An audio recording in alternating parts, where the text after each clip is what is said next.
Now that Azure Sphere is publicly available, we want to talk about architecture here on the IoT show. And we have Ed Nightingale with us, who is the architect for Azure Sphere, and we will talk about architecture.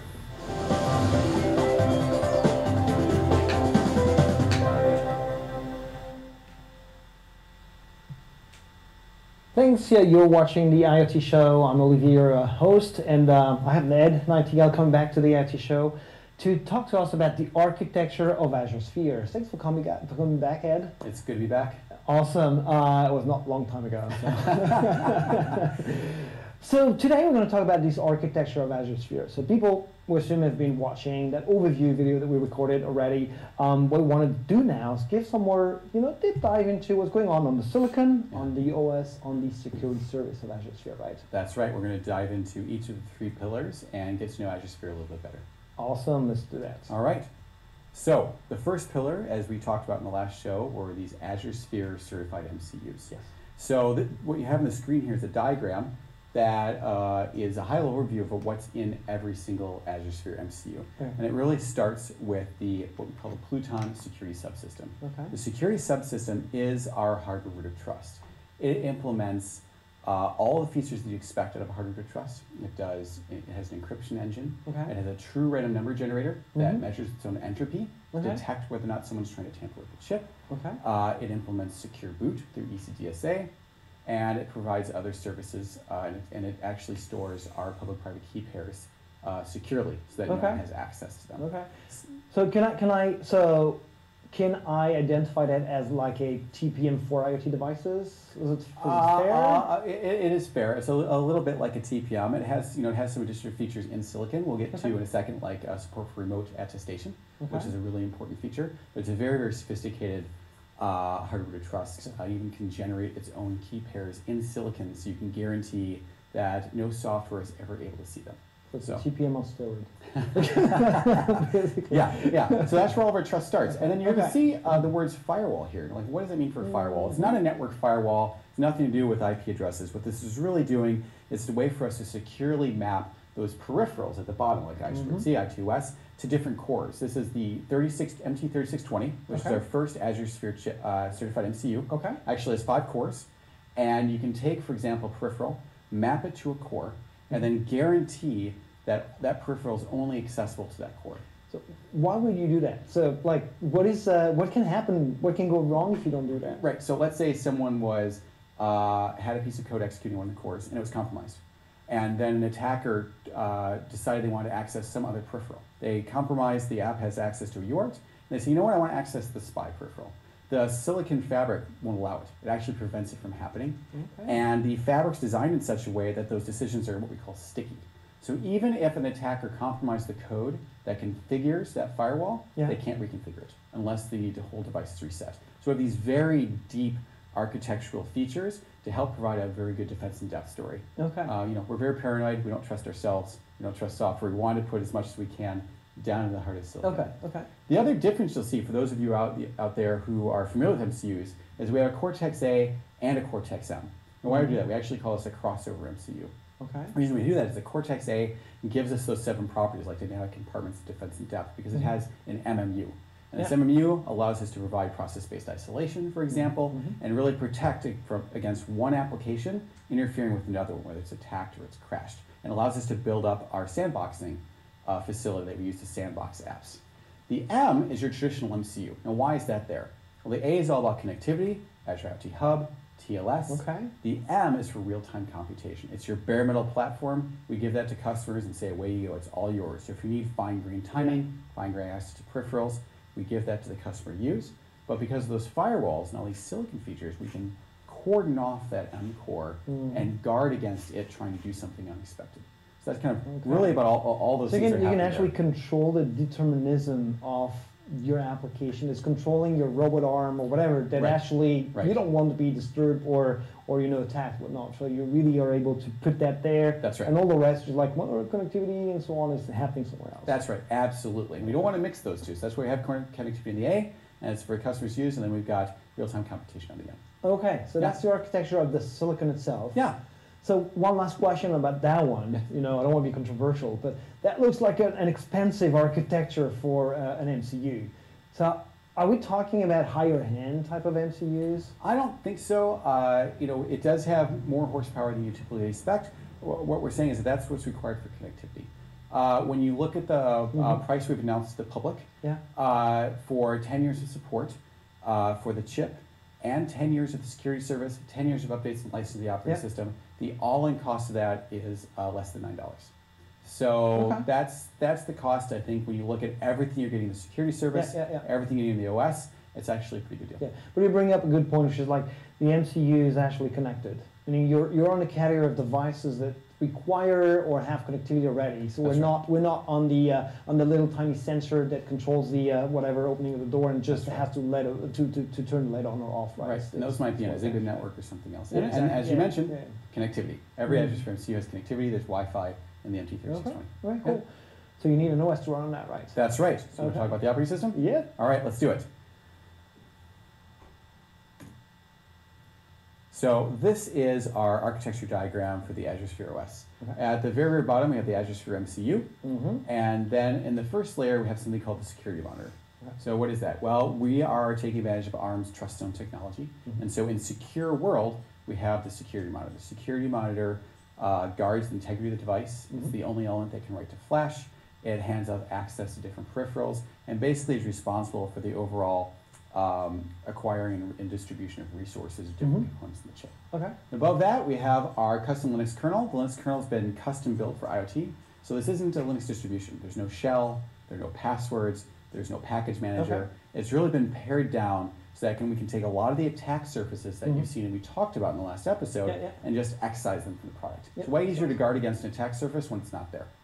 On top of that, we have what we call our on-chip cloud services. It's where you get connectivity. It's where our TLS connections exist. It's where we have our update services, where we have our daemons that run to provide services to applications. And at the very, very top is where we have our application containers. These is where customer code gets to run.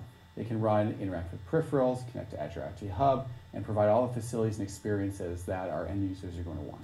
Okay, we'll talk about the dev experience for all that, but I would assume that you're not going to interact with that device using an SSH shell and do the typical thing you would do on the Linux box, right? You cannot do that. It's not even available. Yep, that's right, because we just don't feel like that would be easy to secure, so we just get rid of it. What? I like the idea of like building that OS. You'd be like, not secure, not secure, not secure. Right. We need that. Let's build it secure. That's right. That's right. Just when you have to protect fewer things, it's a bit easier. Yeah. I don't know if I can say that. How long have you guys been working on that? A while. A while. It's not like it just came out like last year, so let's do that. It's been actually nurtured for some time now. A lot of blood, sweat, and tears. Okay. Oh, you're here now.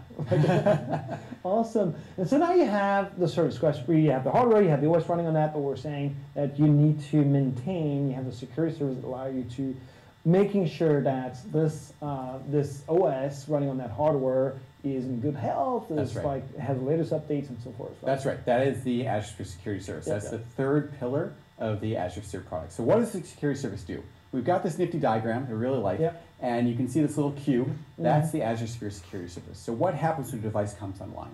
When a device first comes online, it connects to the Azure Sphere Security Service. It authenticates that it's Azure. But how does Azure know that this is actually a Sphere device, and it's healthy? It doesn't. So we go through a process called remote attestation. Remote attestation requires Pluton, and it allows the Azure Sphere Security Service to tell not only that the device is genuine, and that it's running genuine software, but also that that software is up to date. If it is up to date, it gets issued a certificate. The certificate's only good for about a day. And then that certificate can be presented to any online service, whether it's Azure IoT, another cloud service, and as long as they can parse and validate that certificate chain, they know that Microsoft is vouching for the health of the device.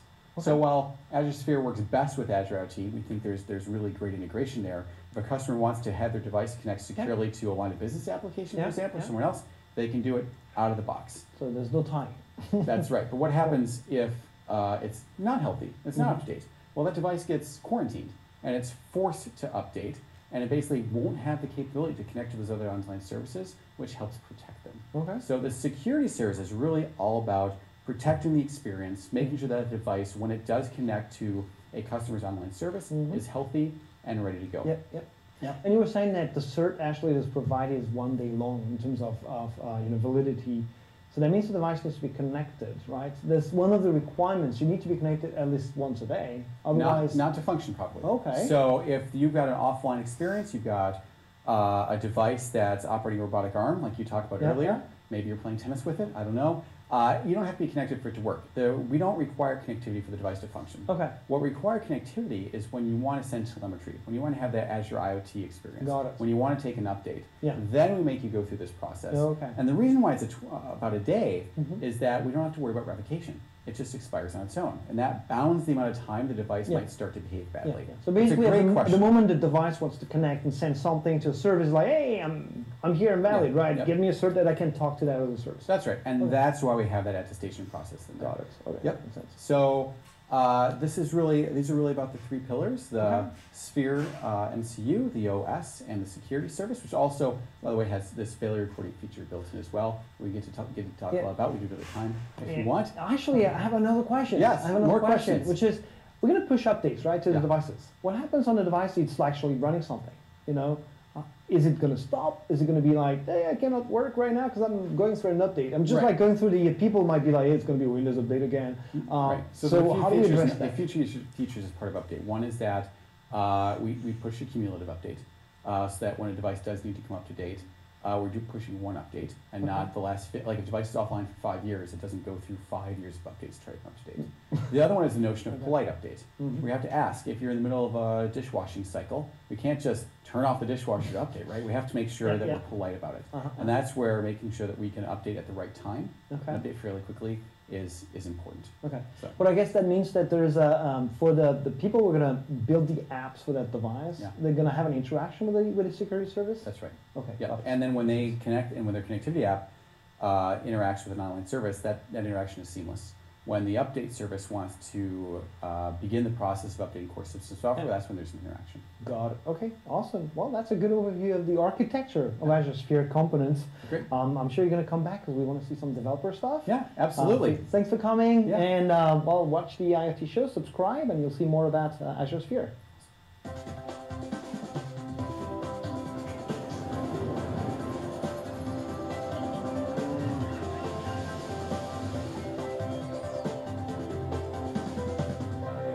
One of the several things I got out of that was that you have a Microsoft service in which the Linux kernel is an essential element.